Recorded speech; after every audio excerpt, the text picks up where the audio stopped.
You're watching Toronto Sports Rush on the Bet Rivers Network. It's McGuire Mondays with Pierre McGuire. I'm Dan O'Toole. Mr. McGuire's back from jolly old, no, that would be jolly old England. You're back from Ireland. You were over there for some hockey games, and hockey is booming in my homeland. It really is, Dan. You know, going back to starting last Monday, the first visit I had with you from the Harry Lemon in Dublin, and I can't say enough good things about Michael and the way he treated us and the facilities he provided for us to do this Bet Rivers show. And then the entire week I was up in Belfast working out of a place called the Harp Bar. It's a legendary bar. The hospitality there was insane. But the vision of the ownership group led by the Belfast Giants is phenomenal. I think hockey has a home in Ireland and a long-term home. I spoke to some people that really want to try to build a rink in Dublin. They're American, and if they were ever able to do that, I think the future for the growth of the sport there is exponential. I really do.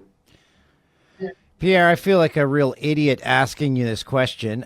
You were there for during American Thanksgiving. Mm-hmm. We know Canadians celebrate Thanksgiving. We celebrated earlier. Yes. In Ireland, do they celebrate any form of Thanksgiving? Only with the teams and the people that are involved with the games. I didn't notice it, but I did give a talk Thanksgiving night. I was invited to a dinner by the Odyssey Group, which is a trust in Northern Ireland, and it was phenomenal. There was turkey, there was stuffing. It was everything you would have in a North American Thanksgiving dinner, Dan. It was great. But the one thing I would say is when I did my talk, I said I'd like everybody to think about the last 12 months and what they're thankful for. And it was amazing. Everybody bowed their head without, rehearsal. They bowed their head and they thought for about 30 seconds. And then I went into my prepared remarks. But I was really flabbergasted in a positive way with the hospitality, the kindness, and the passion people have for the great sport of hockey. Okay, I looked it up. Thanksgiving is not officially celebrated in Ireland. Okay, but that when you reach the Thanksgiving, the American Thanksgiving in the NHL, that's a big gauge mark for NHL teams, is it not? It sure is, Dan. Usually you're about the 20 to 25 game mark, depending on the season. Most of the teams in the league have played between 20 and 23 games right now. And so you're absolutely right. It's basically, quote unquote, the quarter pole that everybody likes to utilize. And you know where your team stands usually by that time. And how the Toronto Maple Leafs have to be impressed with where they stand at the quarter pole, considering the injuries they've had, the not rocky start, but the inability to find a groove. I'd say they found their groove. Oh, Dan, I know I told you probably a week or 2 weeks ago that I thought this is the best Toronto Maple Leafs team I've seen since the late Pat Quinn was running the organization. And you look at their attention to detail defensively. You look at their matchup tandem when healthy with McCabe and Tanev. You look at the way they're producing offense. You look at the way when Auston Matthews was out, Johnny Tavares and Mitchell Marner stepped up and really picked up the pace of this team's offensive game. You look at the coaching messaging from Craig Berube and his staff with Lane Lambert and Mike Van Ryan. The goaltending, Joseph Woll, I know they won the game in Tampa, Dan, but Joseph Woll was outstanding. There was one save he made in the first period. I don't think it's getting nearly enough credit. Mikey Esamon had a breakaway opportunity, and I saw Joseph Woll move from his right to his left to shut it down with his catching glove, and that really swung the momentum Toronto's way. But if that puck goes in, maybe it's a different game. So they're getting a little bit of everything. I'm so impressed with Toronto right now. I know it's early, but you made the best point of all, Dan. They're overcoming these injuries, and they're finding guys that can step up and play in place of the injured players, which is really positive. And Woll has given that team confidence. I used to be a goalie, if you can believe it, Pierre. And I know full well that if you let in bad goals, you get the glance from your defenseman, and you know they are not playing the same because they're trying to stop all pucks from getting to the net because they have no confidence in you. I know NHL goalies are obviously on a different plane. But even at the NHL level, playing with a goalie that has confidence and you have confidence in is all the difference in the world. Oh, that's so well said, and it's so appropriate. I'll give you an example. I remember doing it in a game, and I won't tell you the teams because it would be too obvious. one of the leaders of the team came by me during a TV timeout. Their goalie had just given up a bad goal and really loud and demonstrably said to the entire team, including the coaches, is this guy ever going to make a save? And, and I was like, whoa, it's a little bit aggressive. It's early in the season. It's early in the game. But they had basically lost confidence in that goaltender. And eventually the team did not win the cup, and they were a real good team. And you could just see there was a confidence issue, to your point. But, if you were to ask me right now, do the Leafs have confidence in Anthony Stolarz and Joseph Woll? I'd say the answer is 100% yes. And they have their superstar back, Auston Matthews, with his trip to Munich. It's in the books. He said he would have a bit of rust. He gets an assist in his return game. So tough to gauge where Auston Matthews is at. We still don't even know what the exact injury was. Well, the one thing I noticed about Austin that game with Tampa was he wanted to dominate the puck. He made plays with the puck. I think he was really comfortable with William Nylander and Matthew Nyes as his line mates. You could see that. And I think, obviously, it for a player that good, I don't know how big a learning curve there is for him. The pace of the game's not going to overwhelm him. His shooting ability should start to become more apparent. Obviously, his playmaking with the 2 assists the other night in Tampa was huge. So, no, I just think, again, I've never been so bullish on this team, Dan. And that's why I'm really psyched to be doing this show with you and with Julie when she's with us. It's just, I think this team's the real deal. I think a lot of the other years, they were just fluff. I don't think they were as good as everybody said. This year, I have a hard time saying they're not as good as everybody's saying.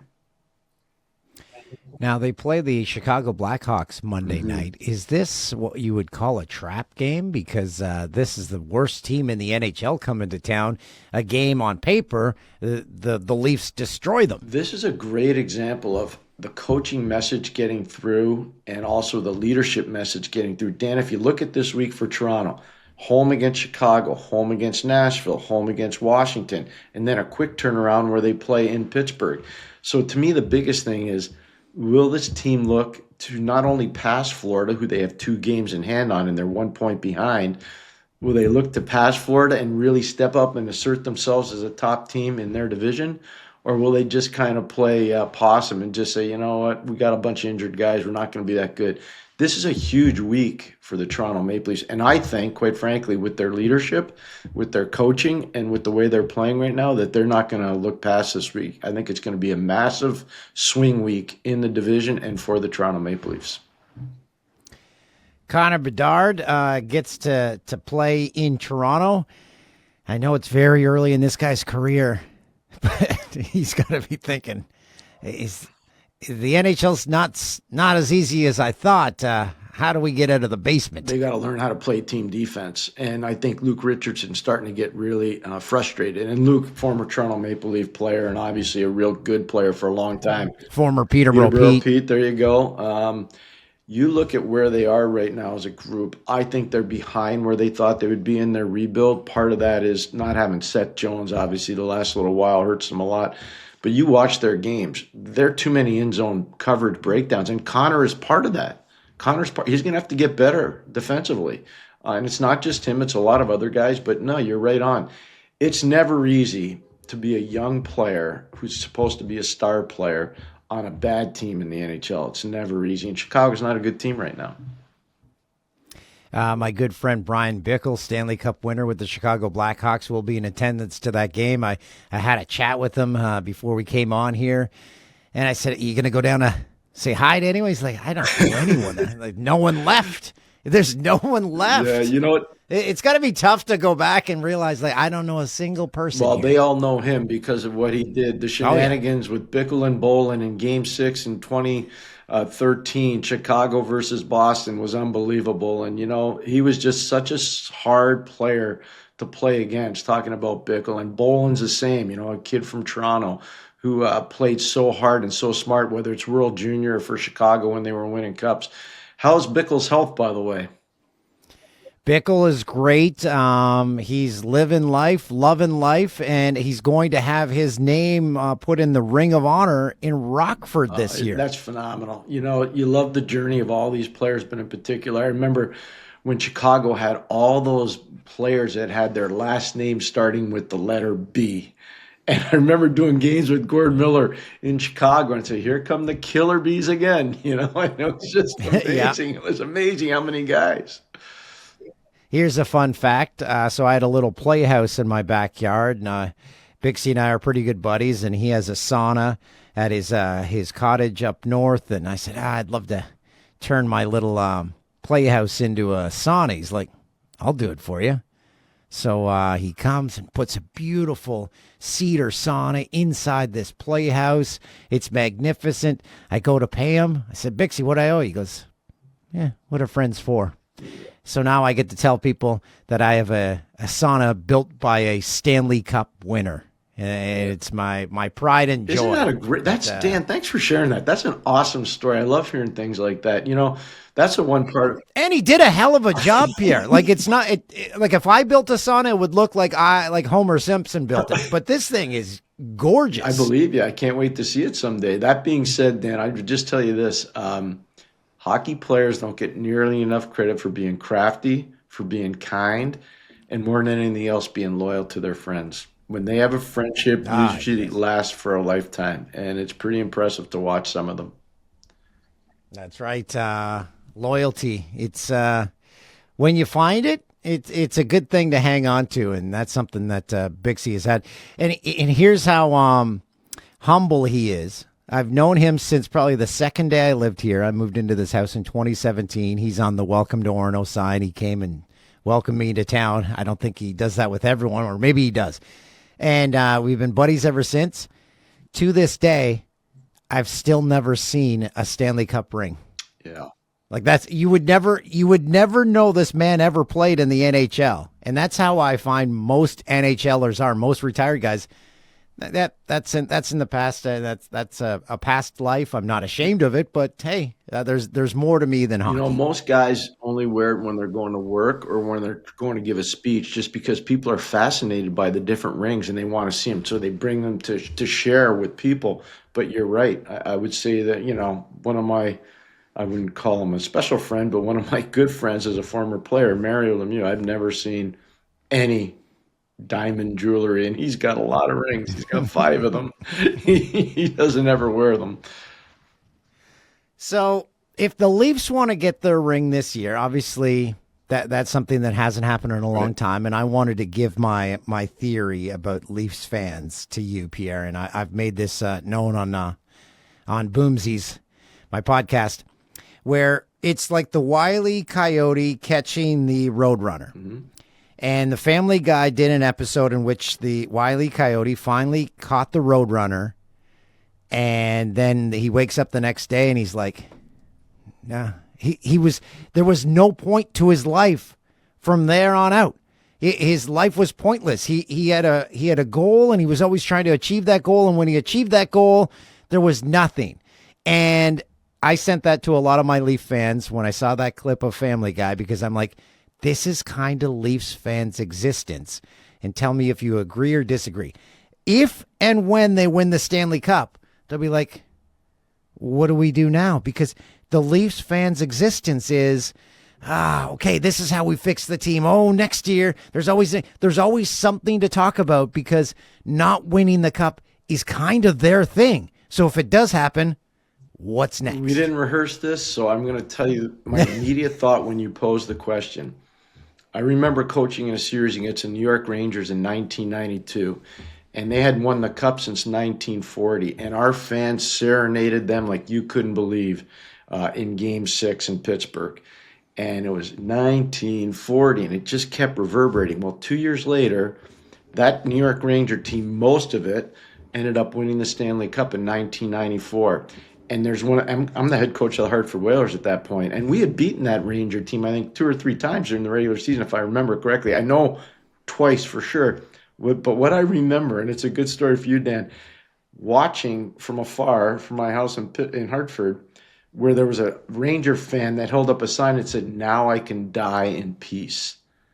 And I'm wondering if Leaf fans don't feel the same way as those Ranger fans, because when you look at it, it's basically 50 years. 1967 and now. It's actually more than that. It's almost like with the Rangers, 1940 to 1994. So I think there'd probably be a lot of the same type of feeling. Now I can die in peace. Does that does the drought enter any player's mind or a coach that joins the Leaf? Do they have a grandiose vision of I'm going to be part of the team that finally ends that must enter their brain that they can be part of a legacy of ending a drought. Like I'm going to be part of this. I will be part of that. I think absolutely. I don't think you're far-fetched on that. Can you imagine? Okay, the Canyon of Heroes in New York when Mark Messier and Brian Leetch and Sergei Zubov and Mike Richter led the Rangers to the Stanley Cup in '94. Could you imagine a parade through downtown Toronto? Let's just go up Yonge Street or let's go up any street you choose. I don't want to be rude to any streets in Toronto. There's so many great ones. But could you imagine, Dan, what the parade would look like and how amazing it would be for all fans of the Leafs, and I think all fans of Canadian hockey. And I know people in Vancouver and Montreal and Ottawa dislike Toronto or Winnipeg. I get it, but I think there'd be an immense amount of pride in the Leafs if they ever won. I already let me look. How long is? I already know the parade route. I say do it the entire length of Yonge Street, which is 86 kilometers long. Do an 86-kilometer parade route, and you could even make it longer if the Leafs won the cup. The only problem with that, Dan, is I don't know if there'd be enough beer to keep everybody satisfied on the floats when they were going up. So I've been fortunate enough to be part. Yeah, you need restrooms because Yonge Street runs from Lake Ontario to Lake Simcoe. That'd be pretty good. I just remember the two parades I was a part of, both in Pittsburgh in the early '90s. Yeah, they were a lot of fun, but yes, you're right about the bathrooms. They're very important to have at those types of events. Well, wait. How do you even do a parade in Pittsburgh? Because every 2 kilometers is a bridge. It was interesting. Actually, the first one, we took the buses from the old Igloo, the Civic Arena, down to the Triangle, the park down by where all the rivers come together, the confluence of all the rivers. And that was in the park. And I want to say there were 75,000. The next year, because the traffic was so bad, we actually did it in Old Three River Stadium in Pittsburgh. And there were 75,000 people in the stadium. And that's where Bryan did his famous slide into second base. It was pretty amazing to watch. But yeah, no, that's how we did our parades. And then we'd get back on the bus and go back to the old Igloo. Real quick, before I let you go, I wanted to get your take on the retro jerseys that are huge in the NHL right now. First come to mind is the Washington Capitals and their classic logo. You must be getting flashbacks when you see the teams out there. You're like, oh, yeah, I remember when they used to wear that. Yeah, I saw the Bruins the other day against Montreal, and I was like, wow, those Bruins sweaters are beautiful. They really are. And I grew up, I'm going to be totally frank. I grew up in Montreal, so my team were the Montreal Canadiens. How could it not be? They never lost. I mean, in the 1970s, they never lost. And when they did, they either lost to Philadelphia or to Boston. They never lost to anybody else. So yeah, no, I think the throwback sweaters are beautiful, or the retro sweaters, as you say. I've got some flashbacks from going against those really good Capitals teams back in the day, and boy, they had some really good players, really, really talented players. The problem for the Capitals always was they had to play against Philly, they had to play against New York, or they had to play against Pittsburgh. They never had an easy out, you know what I mean? And that hurt them for a lot of years. And when guys back in the day were wearing those Caps jerseys, I know for a fact some of them were smoking darts between periods because we had a backhaul feed in the old newsroom of Al Iafrate just whipping a dart out just before he was going on air. Right. I tell you what, though, Dan, Al could really shoot it. And Al was a big body on the back end. He was vastly underrated as a defensive player. He's just so big, and he could absolutely blow pucks by the goalie with an old wood stick. I mean, it was – I remember Bobby Airy was – and Bobby, a former Peterborough guy – Yep. Bobby was fearless when it came to penalty killing and shot blocking and being physical. And even once I remember Bobby coming by the bench saying to me, do I really have to do that again? Getting in the way of Iafrate shooting the puck. Hardest shot, probably. Well, did they even have the hardest shot competitions back then? They did. Iafrate usually dominated, but I'll tell you what, Yeah. Al McInnes I remember going into Calgary, and they had Gary Suter on one side. He was a lefty, and McInnes played on the right side, and he was a righty. And they had the great Joe Nieuwendyk, obviously, and Joey Mullen, and some really special players on that power play. And man, oh man, I mean, when you watch Suter put it into the wheelhouse, and he was on his strong side talking about McInnes, he could just absolutely blow up by any goalie. It was amazing. I'm not a physics major and never took physics anywhere in high school. How many more miles per hour would McInnes get with a flex in his I stick? asked him that question once, Dan. He now does a great job working in St. Louis as an assistant manager. And I asked him that question just watching practice one day. He said, you know what? I don't know if it would help me or hurt me. He really said that. One of the things that he did later in his career, they put, when they were building his sticks, and they weren't composite, they were wood sticks, they put little pieces of carbon fiber in the lower part that connected the shaft of the stick to the blade. And he said that made a difference for him because it didn't break as easily, because that's usually where the wood sticks broke. They broke at the blade. And he said that stabilized his blade a little bit. But I don't think he wasn't sure how it would affect him one way or the other. Pierre, I could talk hockey players with you all day. I would love to just do a podcast where I throw out a name of a guy I used to love watching, and you will instantly have a tale. I'm going to try it right now.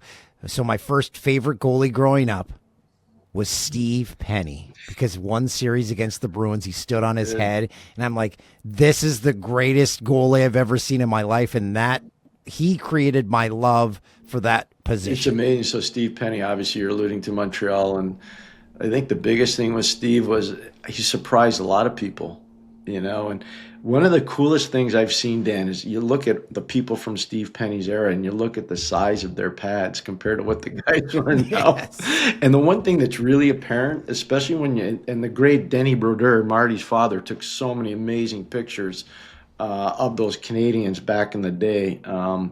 You look at how much net you could see, Dan, compared to what you see now.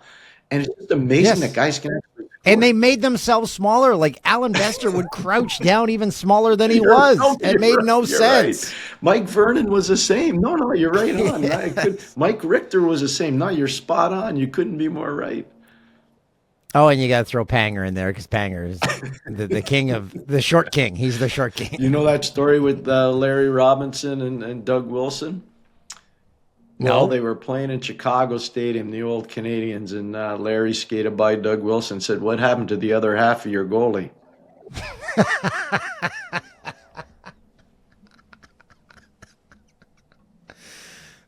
See? It's we'll have to figure out a name for that, but you would be the king of me just throwing out random ass names, and they'd probably all be goalies because Pierre, I appreciate you, and we'll talk to you next Monday. Thanks so much, Dan. Really appreciate it. Have a great week. Thanks for watching Toronto Sports Rush on the Bet Rivers Network.